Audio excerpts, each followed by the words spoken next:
Okay, so today is basically going to be finishing up the 60s, and I'll just try to talk about points that I think are important for you as usual as we go on. And then next week will be the 70s. The week after that's the 80s, and the week after that's the 90s, and the O's, and the 10s, whatever you want to call it, and then the present day. So, just a few reviewing comments about the 60s. There's a lot of stuff going on, right? You've got the civil rights movement. True or false? Is this the civil rights movement starts out violently? No, it's false. So it starts out non-violently and gets more and more intense as the years go on.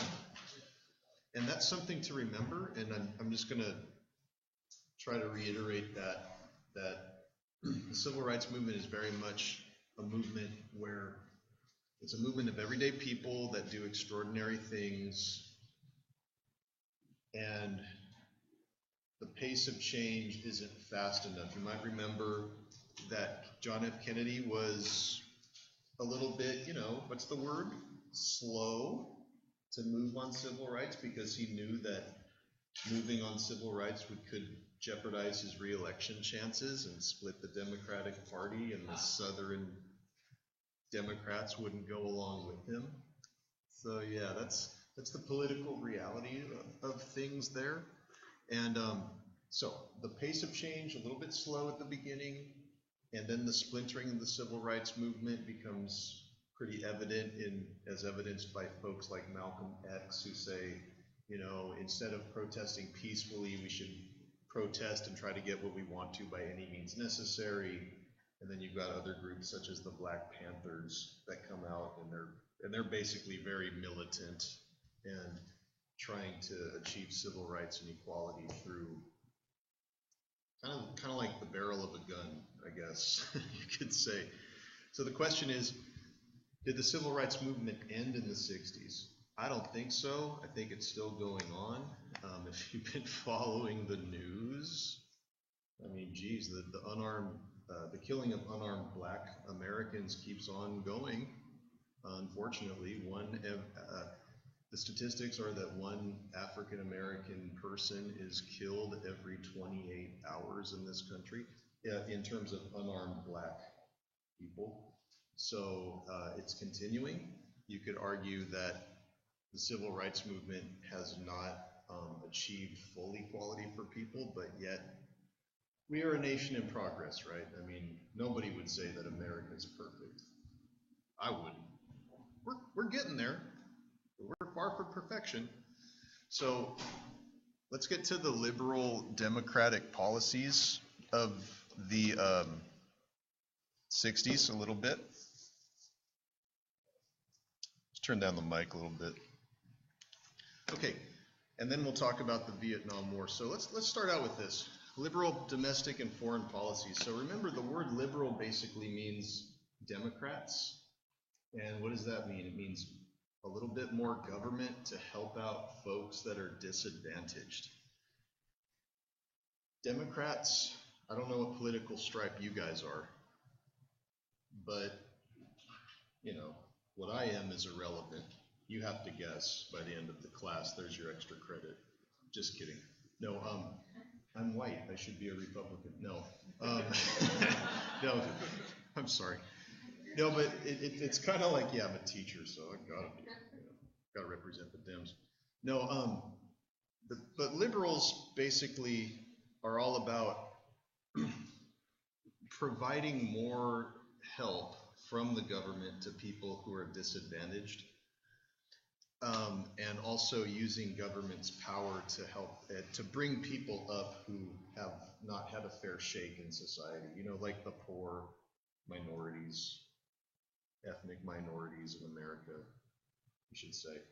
And so you have this election in 1960, which was pretty interesting for a lot of reasons. First of all, you see the bottom left-hand picture here, and this is the very first televised presidential debate ever. And it was kind of funny because, does anybody know who the person on the left is who's running against John F. Kennedy? Okay, future President Richard Nixon, good, who's going to be elected like, 9 years later, 8 years later, actually. And folks watching the debate on television thought that Kennedy had won the debate because it was the first one ever. Folks listening on the radio thought Nixon had won. The power of television. This was a very close election. You may not be able to read this, but John F. Kennedy won by less than 100,000 votes nationally. He literally barely won the presidential election. He got a lot of electoral votes, though. But don't let this deceive you, because as time went on, even though the election was kind of polarized, you know what I mean? Like, it's pretty split even in America. The important thing is that as time goes on, John F. Kennedy becomes a person that is very much well liked and well received. And why is that? Well, just look at the beautiful pictures here. You look at Kennedy and you see kind of the perfect, picturesque white family, Remember the idealism of the 50s, the television shows, Leave It to Beaver, the nuclear family, the 2 kids, the beautiful wife, all that kind of stuff. I think the Kennedy family kind of embodied that. And to have a young and invigorating person in the White House, which had a lot of charisma and stuff, was really important for a lot of folks. And you look at Kennedy, and a lot of the how should I say this? The word Camelot comes up a lot with the Kennedy family, okay? And it says here the Kennedy mystique in Camelot. Let me speak to that really quick, and then I'll go back to the other stuff. Kennedy kind of had a mystique, an aura about him. You may not know this, Kennedy came from a very wealthy family. His family didn't start out that way. They were Irish immigrants. But as time went on, they became involved in politics. They gained a lot of wealth. The Kennedy family was very wealthy on one hand, but on the other hand, they fought for democratic causes, champions of the middle class, champions of the poor, that kind of stuff.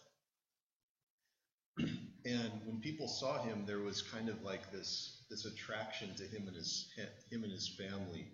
And I think people liked over time, maybe they didn't vote for him at first, but it kind of grew on him because these pictures were often in the media a lot. Him embracing his kids after he gets off of Air Force One, he's got little John right there, he's got Caroline, his daughter, he's got beautiful wife, Jackie, her maiden name was Onassis. And so, like, in a lot of ways, I think it was the hair, frankly. I think it was totally his hair, but I don't know. It spoke to kind of a new beginning in America in the 60s to have this young president and younger people still that accompanied him in the White House. As you guys may or may not know, his brother, Bobby Kennedy, who's a future presidential candidate, ended up as his attorney general, as kind of his right-hand man. And the whole White House was staffed full of young guys, a new generation of people, because in the 50s you had Eisenhower, and Eisenhower was, old as the hills, you know what I mean? So Kennedy was new, he's young, he's invigorating. Actually, that's how he spoke a lot of the time. He said, we need to infuse our foreign policy with vigor. He used to say stuff like that. Not to quote the guy from The Simpsons, Mayor Quimby, which is also based on President Kennedy. But when he was elected in 1960, every president has to have kind of a series of programs, and his was called the New Frontier. The New Frontier. We're going to stop communism. We're going to build a new America. What are my priorities as president? Well, really his priorities were democratic priorities. Use more government to help out people, spend more money on in terms of taxation to help people out, especially the poor, the elderly, and the disadvantaged. Try to do a little bit more. It is important to note that Kennedy even though he championed these causes, he was less than an effective president at actually getting things done. In order to be a good president, it's not important to have people like you that much.